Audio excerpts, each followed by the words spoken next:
E aí, turma, tudo bem? Agora sim, chegamos na nossa última aula, né? A aula 7 foi propaganda enganosa, mas brincadeira, não foi necessariamente uma propaganda enganosa. Foi que nós tivemos que fazer ajustar o material, né? Que ele estava um pouquinho mais extenso, então, como nós temos aí o limite de até 8 aulas, não vi por que nós não termos uma aula 8, né? Para que a aula 7 não ficasse muito extensa, até porque esse tema da aula 8, assim, é o tema, né? É o tema que todo líder, toda pessoa, tenho certeza, sendo líder ou não, necessita urgentemente aprender, que é a respeito de resolução de conflitos. Afinal de contas, quem é que não precisa aprender sobre isso? Então, assim, esse é um tema de ouro. Nós estamos encerrando a nossa aula, na verdade, com um tema de ouro de extrema importância, né? De extrema importância para o líder, de extrema importância para o membro, para você que está acompanhando essa aula. Eu quero pedir toda a sua atenção nesse momento para que a gente possa entender, à luz da Bíblia, como resolver os conflitos, tá? Primeira coisa, né, que nós precisamos compreender é que é inevitável que surjam conflitos, principalmente com o crescimento. Porém, o líder precisa saber como enfrentá-los e como diferenciar conflitos destrutivos de conflitos sadios. Então, a primeira coisa que a gente precisa entender é que conflito sempre vai existir. Onde tem ser humano, tem conflito. Ai, pastora, mas na igreja acho que não deveria ter conflito. Você está equivocado, porque a Bíblia fala que o joio e o trigo, eles crescem juntos, né? E na consumação dos séculos, eles serão separados. Enquanto não chega nesse momento de separação, eles crescem juntos. Então, é inevitável, né? Não estou dizendo que é só porque é o joio com o trigo. É inevitável que onde há o ser humano não haja conflitos. E aí qual o detalhe é que quanto mais há crescimento, mais conflitos existem. Então, se você, como eu, está orando para que a sua igreja cresça, para que a sua célula cresça, para que multiplique, então você também precisa entender que mais conflitos existirão, porque isso faz parte, né? São as dores do crescimento que nós chamamos. Imagine você que numa igreja, por exemplo, que tem 10 pessoas, talvez não tenha tantos conflitos, porque um já sabe da vida do outro, um já conhece o outro, é menos gente, o pessoal já está ali interagindo. Mas imagine você uma igreja que tem 1.000 pessoas, que tem 10.000 pessoas. Né? Imagina você uma célula que tem 15, 20 pessoas. Uma estrutura de igreja, né, com toda a liderança. É claro, mais pessoas, né? O crescimento, muitas vezes ele vai trazer sim mais conflitos. Isso não é negativo, mas nós precisamos aprender a lidar. E hoje eu quero aprender com você na nossa 8ª e última aula, agora sim do TLC, como lidar com esses conflitos de forma que eles não nos destruam, de forma que eles não obstem o trabalho da célula, que eles não atrapalhem o crescimento da célula. Quando o conflito é sadio, geralmente a intenção do que propõe o conflito é ser ouvido, expressar um ponto de vista, eu tô com essa tosse, promover cura pessoal, receber respostas, concluir unidade e paz, problemas que trazem solução. Eu quero explicar para você um pouquinho isso, preste atenção. Existem conflitos que não são sadios, né? Que são conflitos que são problemas que geram problemas, né? Tem uma clássica frase do meu sogro que ele usa que eu acho que ilustra muito bem isso. Problemas que geram problemas. Mas existem conflitos que eles são sadios. Que conflitos são esses? São aqueles no qual, de fato, a pessoa ali, de uma forma sincera, ela está querendo expressar o ponto de vista dela, ela está querendo resolver algo que ficou mal resolvido, ela está querendo promover cura, ela tem boas intenções, né? Ela quer resolver assuntos que estão pendentes, ela quer uma resposta, uma direção, ela quer uma orientação.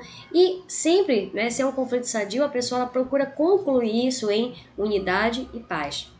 Então aqui nós temos exatamente o exemplo de problemas que geram solução. Aparentemente o conflito pode ser um problema, mas esse problema vai gerar uma solução, porque ele vai tratar, ele vai resolver situações pendentes. Deu para compreender? Então primeiro vamos fazer essa diferenciação, conflito por conflito, né? Problemas geram problemas. Não, esse tipo de conflito aqui ele deve com certeza ser assim arduamente combatido. Mas precisamos entender que existem conflitos que são para resolução, que são para o bem. E a gente precisa saber discernir isso, tá bom? Então, eu quero, antes de tudo, compartilhar com você um texto que está em 2 Timóteo, capítulo 2, versículo 25, no qual Paulo, orientando, né, o seu discípulo ali, jovem discípulo Timóteo, a respeito dos problemas que ele também teria no seu ministério, porque entenda que esses conflitos eles acontecem em todos os ministérios, em todas as situações. Nós não estamos isentos disso. E aí Paulo falou assim, olha, deves saber corrigir com mansidão os que te opõem. Então, olha só, existiam pessoas que iriam se opor, né? Se opor a Timóteo, assim como haviam pessoas que se opunham a Paulo. Deves corrigir com mansidão os que se te opõem, na expectativa de que Deus lhe conceda o arrependimento, ou seja, conceda essas pessoas que estão se opondo, conduzindo-os ao pleno conhecimento da verdade, para que dessa maneira eles retornem ao bom senso e se livrem da armadilha do diabo, que os capturou a fim de agirem conforme a sua vontade. Esse espírito de rebeldia, sem dúvida alguma, ele é diabólico, né? Paulo deixa bem claro isso. As pessoas, elas estão cegas pelo diabo, elas estão sendo conduzidas pelo diabo, e você vai ter que ter um comportamento como eu estou orientando você. Qual foi a orientação de Paulo para Timóteo? Procure saber corrigir com mansidão, com mansidão. É muito difícil, né? Resistir às pessoas que nos opõem com mansidão, mas o conselho de Paulo para Timóteo é esse. Ou seja, não bata de frente, não mece forças, né? Não brigue com raiva, não discuta, mas procure corrigir todas as pessoas que opõem a você com mansidão, entendendo que você está fazendo isso olhando algo à frente. O que é que Timóteo deveria estar olhando? A salvação da vida dessas pessoas. De forma que essa correção com mansidão conduzisse elas de volta para o caminho de Deus. Para que elas não se perdessem, para que elas não se deixassem cegar pelo diabo como elas já estavam cegas. Então olha só essa orientação assim muito importante de Paulo, que com certeza serve para mim e para você como líder, tá? Como futuro líder. Procurar a saber corrigir as pessoas com mansidão, as pessoas que nos opõem. Então, vamos agora, evidentemente, assim, uma forma mais direta, entrar mesmo na resolução dos conflitos. Antes vamos entender um pouquinho sobre a figura do antagonista, tá? Porém, o antagonista traz uma dinâmica errada e doentia para a célula e deve ser rapidamente confrontado. Olha só, eu falei para você que existem problemas que geram problemas e problemas que geram solução. Existem conflitos que são bons, né? Pessoas bem intencionadas, pessoas querem resolver, querem uma resposta, elas querem chegar no consenso, elas estão ali de uma forma assim bastante saudável. Porém, existem pessoas que elas são vamos denominar essas pessoas de antagonistas. Quem são essas pessoas? Aquelas pessoas que elas querem problema que gera problema. Elas só querem causar, elas só querem fazer o circo pegar fogo. Já ouviu essa expressão? A intenção delas não é o crescimento, não é o amadurecimento, não é esclarecimento, não é nada disso. A intenção dela é realmente fazer, né, o circo pegar fogo, fazer com que, né, o caos seja instaurado. É basicamente isso.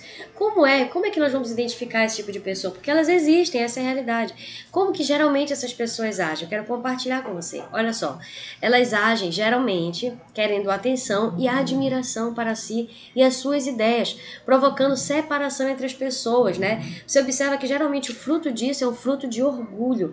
Geralmente são pessoas que elas querem atrair atenção para si, elas querem dizer que elas são as donas da razão, elas querem mostrar algo, né? Elas querem trazer divisão, né, para aquele grupo. E aí que vem as facções. As facções é justamente isso, são as divisões estabelecidas dentro de determinado grupo. Ou seja, aquelas pessoas que elas querem instaurar o seu reinozinho. Não, porque é assim que eu penso, porque é desse jeito. E elas começam a criar o quê? Essas divisões dentro do grupo. Perceba bem isso, tá? Desestabiliza o grupo negativamente, promove conflito em vez de paz. Você percebe que a intenção delas não é promover solução, elas não estão ali tentando achar um consenso, elas estão ali tentando, é a briga pela briga, né? Não tem intenção de paz, é realmente mesmo para fazer com que o caos seja instaurado, é para isso. Manipula os outros, geralmente são pessoas bastante manipuladoras, querem ganhar a discussão a qualquer custo, então não importa se elas vão ferir alguém ou não, e elas não têm intenção nenhuma de resolver o problema, elas querem geralmente o quê? Elas geralmente têm problemas com a autoridade. Você percebe que esse tipo de pessoa, geralmente eles têm problema com a autoridade, ou seja, eles não se submetem à autoridade, eles não respeitam a autoridade. Eles geralmente estão criando outros grupos, outras facções, eles estão formando seus pequenos impérios, seus pequenos reinos dentro daquela comunidade, né, para tentar bater de frente, para tentar causar divisão. Então, tente observar, né, a figura realmente do antagonista, da figura daquela pessoa que de fato quer resolver um problema, porque são pessoas totalmente diferentes, tá? Mas existem aí, né, existe todo tipo de pessoa. E aí, o que um líder de célula deve fazer quando aparecer esse tal desse antagonista na sua célula? Já pensou alguém querendo trazer divisão? Alguém querendo minar a sua célula que está saudável, que está crescendo, aí chega lá um enviado, né, O enviado do cão chega lá na sua célula, já pensou uma coisa dessa? E aí tenta instaurar a divisão, a briga, a competição, né? Um quer competir com o outro, ser mais importante, mais relevante. Então preste bastante atenção, você evidenciar como que você deve agir em relação ao antagonista, tá? Que é essa figura bastante negativa. Olha só, alguns pontos que eu quero tratar com você. Primeiro, antecipe-se. Você deve se antecipar. Se você está vendo que essa pessoa está criando esse clima de divisão, não fique ali no marasmo, tranquilamente, esperando a bomba explodir. Você já está vendo que a bomba vai explodir. Você já está vendo que essa pessoa está trazendo caos para o ambiente onde você está. Então você precisa se antecipar. Você precisa tomar uma providência, tá? Um outro ponto, não se acomode com ele. Tem tudo a ver com o primeiro ponto, né? Você não vai ficar ali quieto, não, deixa aí, ver até onde ele vai, vamos ver até onde ele... Quando você viu, já comprometeu a saúde da sua célula, quando você viu, já levou um monte de gente embora, já fez um monte de gente desviar do caminho do Senhor. Então, é preocupante isso, você não pode se acomodar com esse tipo de pessoa.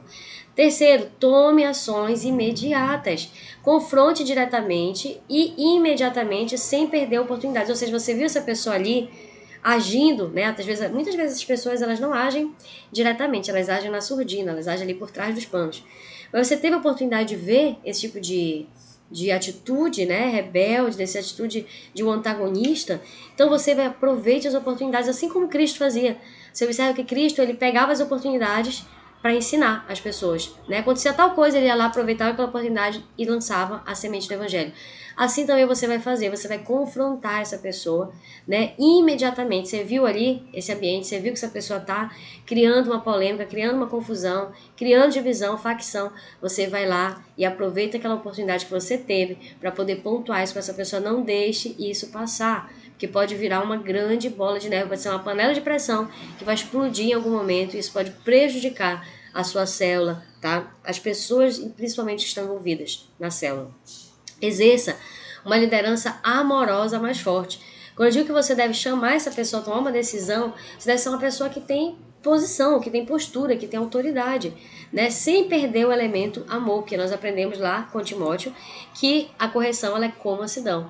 Então você vai lhe tratar de uma forma, né, respeitosa, uma forma mansa. Você não precisa se descontrolar, sair gritando, perder a razão, né? Não precisa. Você vai de uma forma respeitosa tratar aquilo mais forte, tá? Com autoridade. Proteja o grupo. Não queremos perder ninguém, mas é melhor perdermos uma pessoa do que a comunidade toda, tá? Ofereça discipulado para tratamento. Esses são 2 pontos aqui importantes. Qual é? O que eu tenho que visualizar? Eu não quero, como líder, coração de pastor, eu não quero perder ninguém na minha célula. Nem esse antagonista eu não quero perder, porque Cristo morreu por ele, óbvio. Então eu também não quero que essa pessoa se perca. Porém, pese numa balança a situação. Você vai perceber, existem pessoas que elas não querem se arrepender, elas não querem mudar. E aí o que vai acontecer? Você vai ver que se a pessoa permanece dessa forma, é melhor você perder do que ela fazer com que toda aquela equipe se perca. Porque às vezes é isso que acontece. Um pouco, né? Um pouco de trigo, um pouco de fermento leveda toda a massa. Uma pessoa ali com um espírito de rebeldia, de divisão, de facção, às vezes ela compromete todo um trabalho. Então, nessas situações extremas, né, de que a pessoa realmente não quer abrir mão dessa visão facciosa, é melhor com que você perca um para não perder todos, mas, claro, sempre ofereça discipulado para tratamento. Então, essa pessoa, de repente, ela permanece desse jeito, olha, se coloca à disposição, né, ou para você discipulá-la, ou para ela ter um discipulador, uma pessoa que vai auxiliá-la. E aí, né, vamos continuar. Então, você vai oferecer esse discipulado para tratamento. E aí, né, fica essa dúvida, né, como que a gente confronta com compaixão? Porque não é fácil, de fato. Não é fácil confrontar alguém e mesmo assim permanecer uma conduta de amor, de mansidão. A maioria dos pastores são sentimentalizados, o que significa que o sentimento e a aprovação das pessoas tende a pesar muito nas suas decisões. E isso é verdade, né? A maioria, principalmente, assim, não vou nem dizer entre homens e mulheres, mas enfim. A maioria dos pastores, de fato, eles se preocupam muito com o que as pessoas pensam a seu respeito. E aí, às vezes, por esse receio, as pessoas têm medo de confrontar, né? Têm medo de corrigir. Porém, nós precisamos entender que a correção ela é necessária. Olha, o nosso terceiro tópico aqui diz assim, olha, um bom pastor não gosta de ferir as pessoas, mas deixá-las errar sem repreender não é amor. Faz parte mesmo do coração do bom pastor, a gente não tem, né? não sentimos prazer, né, em disciplinar, em ferir, mas isso faz parte de uma atitude de amor. Alguns pastores preferem ser repreendidos do que repreender. Eu sempre, quando mencionei isso aqui, brincava dizendo assim, eu sou essa pessoa, eu não gosto de repreender as pessoas, mas eu entendo que eu preciso. Mas assim, é algo difícil para mim, é algo que me dói mesmo. Eu até prefiro ser repreendida do que ter que repreender alguém. Porém, né, a gente não pode deixar as coisas passarem batidas e deixar para lá. Então nós precisamos sim, né, não deixar de repreender, porque se nós tivermos medo de errar na repreensão ou de ferir alguém, nós podemos estar, na verdade, demonstrando falta de amor com essas pessoas, porque a gente não está dando oportunidade delas mudarem, tá bom? Então isso é importante também. E agora vamos entender, né, como confrontar essas pessoas com compaixão, né, que eu disse pra você que não é fácil, mas eu quero compartilhar algumas dicas com você, tá? Primeira dica, não deixe a sua repreensão ser mal interpretada, não dê margens para dúvidas, seja bastante, né, pontue muito bem aquilo que você está falando. Se você percebe que você pode gerar uma má interpretação, refaça a sua fala, pense de novo, coloque de uma forma bem clara, bem concisa, bem objetiva, para que você não dê margem para interpretações dúbias. Às vezes você fala uma coisa, a pessoa entende outra, né? Isso pode acontecer. É um erro de comunicação, mas tenha muito cuidado no que depender de você para isso. Segunda dica, não repreenda na hora da raiva. Essa daqui é uma dica de ouro, viu? Porque na hora da raiva geralmente é o momento que a gente quer repreender, né? Deu estresse, deu a raiva, a gente fala assim, não, é agora que eu vou pra cima, eu vou arrebentar. E aí o que acontece, a gente arrebenta com a gente mesmo, porque a gente perde a nossa razão. Então espere, né? Passou a hora da raiva, você está em paz, você está tranquilo, você já centralizou, já voltou aqui, né? Espírito Santo me ajuda, me segura, já voltou. Já encontrou o equilíbrio, aí você vai marcar momento para repreender essa pessoa, que não seja na hora da raiva. Não repreenda por escrito ou telefone. Existem alguns assuntos. Bom, então vamos lá. Existem alguns assuntos, né, que é complicado nós tratarmos por escrito, por telefone, porque é muito melhor você falar olho no olho, a não ser que você não tenha essa oportunidade, né? A pessoa esteja distante, tudo bem. Mas, em regra, priorize, né? Tratar pessoalmente. Às vezes, por escrito, a gente acaba dando muita margem para má interpretação, né? Às vezes, a pessoa não sabe a entonação que a gente está falando, então parece que a gente está falando de uma forma agressiva e não é. Ou então, né, ela tem uma outra interpretação daquilo. É muito complicado. Realmente, tente tratar pessoalmente, tá? Não destrua a dignidade da outra pessoa, ou seja, você tá chateado com algo que aconteceu, você não precisa diminuir, você não precisa falar mal, você não precisa fofocar dessa pessoa, porque isso não é correto, né? Você tem que fazer pro outro aquilo que você gostaria que fizesse para você. Eu lhe pergunto, será que você gostaria que alguém denigrisse a sua imagem só porque essa pessoa está chateada com você, né? Então, não tenha esse tipo de comportamento assim danoso. Conheça a história inteira, né? Toda história, uma outra dica aqui, toda história ela tem dois lados. Tem um lado, tem outro. Quando a gente ouve só um lado, a gente pensa assim, já tira as nossas conclusões, a gente acaba sendo injusto com o outro lado. Então, procure, né, sempre como líder, ouça esse lado, mas ouça o outro lado, para você tentar chegar numa conclusão e peça, claro, a sabedoria, o discernimento aí do Espírito Santo para isso. Outra dica, cheque seu coração para saber quais são suas reais motivações na repreensão. Será que você está repreendendo essa pessoa porque você está querendo extravasar a sua raiva, a afronta que você sofreu, você está querendo extravasar nesse momento? Ou será que de fato você está querendo repreender porque você quer mudança na vida dela, você quer ajudá-la, né? Então cheque a real motivação do seu coração. Dê sempre a oportunidade da pessoa reconhecer seu erro e recomeçar. Se você viu que essa pessoa fracassou, falhou, né, teve uma conduta assim que você não concorda, né, antibíblica, isso não significa que essa pessoa vai ficar rotulada para sempre, que não tem mais jeito, não deve ser assim. Você vai dar a oportunidade assim, dessa pessoa, né, reconhecer o erro e recomeçar. E aí, claro, só depende dela. Corrija em particular. Eu já cometi esse erro, né, de um momento de estresse, alguns aqui juntos, né, repreender na hora da raiva e fazer isso em público, né, e aí depois eu fiquei me sentindo muito mal por isso. Então, se você for elogiar, elogie em público, mas se você for corrigir alguém, procure corrigir essa pessoa em particular. Não exponha a falha de ninguém, assim como você também não gostaria que a sua falha fosse exposta. Nós sabemos que nós também erramos, né? Em áreas diferentes, mas todos nós temos as nossas fraquezas, as nossas falhas. E aí eu quero assim encerrar com você agora, falando a respeito de um texto, Mateus 18, que é o texto a respeito de resolução de conflitos. Inclusive, hoje, né, quando alguém chega para mim com um problema de resolução de conflitos, a primeira coisa que eu penso, Mateus 18.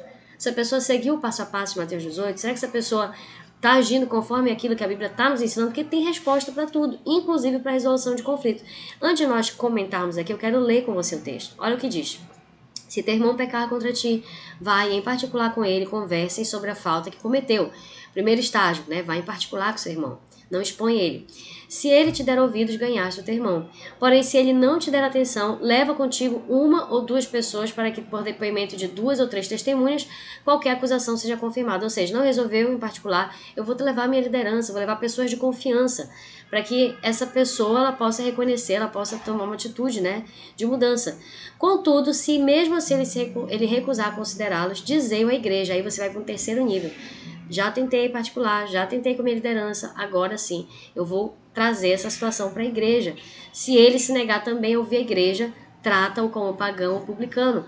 Com toda certeza vos asseguro que tudo que ligardes na terra terá sido ligado no céu, e tudo que desligardes na terra terá sido desligado no céu. Ou seja, essa pessoa vai estar desligada, né, do corpo de Cristo. Isso é muito triste, mas você observa que tem um passo a passo, né, para que isso não aconteça, na verdade.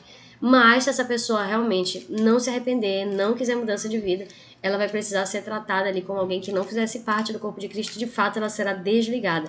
Então, é muito sério isso. E eu quero voltar aqui com você, já quase encerrando a nossa aula, dizendo que um dos maiores problemas das igrejas são os conflitos não resolvidos. Você sabia disso? Muitas pessoas saem das igrejas porque elas não conseguem resolver alguns conflitos que elas têm. O fato de nós sermos irmãos não nos isenta de divergência nos relacionamentos, claro, pois a irmandade não elimina a nossa individualidade. Eu achei legal essa frase. Olha, vou repetir. A irmandade não elimina a nossa individualidade.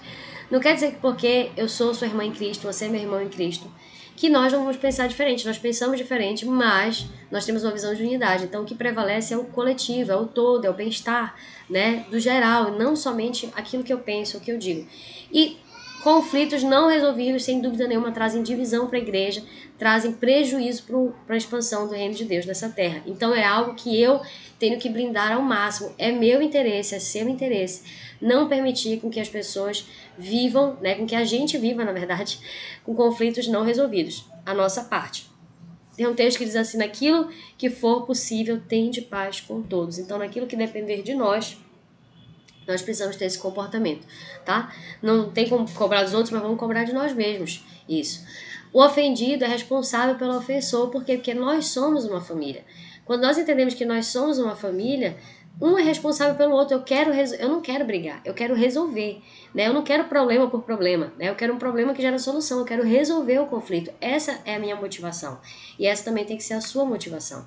O primeiro passo aqui é a confrontação pessoal. Então, toda vez que você tiver um problema, preste muita atenção, já estamos encerrando essa aula, e você precisar resolver um conflito, além de todas as dicas que nós já demos lá atrás, você vai precisar entender que primeiro passo que você dá não é expor essa pessoa, não é ficar falando mal dela, não é chamar os outros e falar: ah, fulano, viu fulano, falei, e tal, e reclamar. Não, o primeiro passo que você precisa dar é chegar pessoalmente com aquela pessoa. Olha, ficou ambíguo, né? Ficou dúbio. Chegar lá com ela e tratar aquele problema com ela. Então você vai lá em particular e vai tentar conversar com essa pessoa. Esse é o primeiro passo. Não saia divulgando, não saia, né, expondo nas redes sociais, falando para os líderes, não. Seja aquela pessoa que tenta primeiro resolver, tá? Em particular. Isso é bíblico. Lá no texto nós lemos Mateus 18. Segundo passo, qual é? É a confrontação representativa e informal com auxílio de testemunhas. Na prática, é o quê? Quando você pega a sua liderança, você fala assim: meu líder de célula, meu supervisor, meu pastor, gente, vamos lá tratar que eu já tentei resolver fulano, mas não consegui essa situação, eu preciso, né, que vocês me acompanhem, me ajudem. E aí você vai chamar a sua liderança para lhe acompanhar.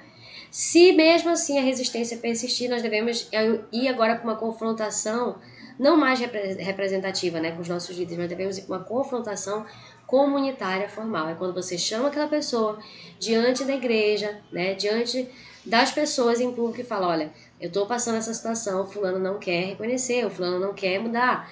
E aí eu vou chamar diante de toda a igreja vai fazer agora uma análise geral disso, tá? Então, diante de uma recusa definitiva, né, mesmo chamando a igreja, mesmo sendo orientada, considerando se a pessoa continua obstinada no pecado e no erro, então aí sim você vai considerar ela como gentil ou publicano, ou seja, você vai desvincular. Ela não faz parte mais do corpo de Cristo. E aí Jesus deixou claro, né, aquilo que nós ligarmos na terra como igreja também será ligado no céu. Então as pessoas talvez pensam assim: ah, eu não preciso de vocês. mal ela sabe que ela está sendo desligada do corpo de Cristo, porque nós precisamos sim um dos outros.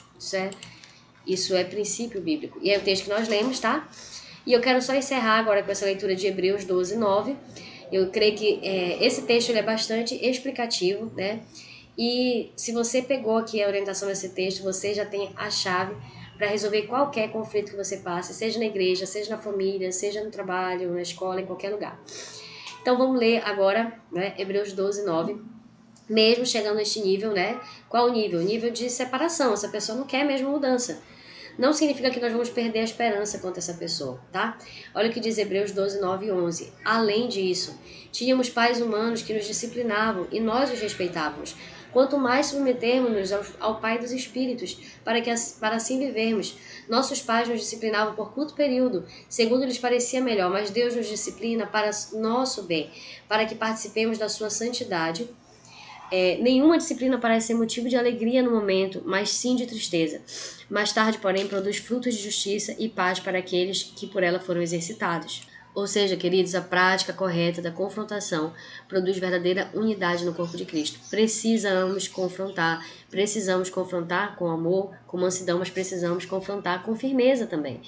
E isso vai gerar o que? Restauração. Isso vai gerar com que as pessoas sejam exercitadas na justiça, com que as pessoas se fortaleçam, elas amadureçam na fé. Agora, claro, aqueles que não quiserem isso, infelizmente, elas vão ser desmembradas, elas vão ser afastadas, não porque o Senhor quer, mas porque isso depende de uma decisão de cada um de nós, tá? E aí, esse texto de 2 Timóteo 2, 24 e 26 foi o texto que nós lemos. Eu só quero ler ele com você mais uma vez, para nós aqui já, evidentemente, verdadeiramente encerrarmos a nossa aula, tá? Ao servo do Senhor não convém brigar, mas sim ser amável para com todos, apto para ensinar, paciente. Deve corrigir com mansidão. Nós já lemos essa parte, mas agora eu estou lendo aqui o contexto, tá? Os que se lhe opõem, na esperança de que Deus lhe conceda o arrependimento, levando-os ao conhecimento da verdade, para que assim voltem à sobriedade e escapem da armadilha do diabo que os aprisionou para fazer a sua vontade. Então, olha só o quanto é importante nós termos cuidado de repreender, né, de conversar, de aconselhar essas pessoas. E eu peço que essa palavra, nesse último capítulo da nossa classe de TLC, fique no seu coração, porque resolução de conflitos é algo que nós vamos precisar todos os dias. Eu vejo você na nossa próxima classe. Parabéns por ter ficado até o final. Deus te abençoe.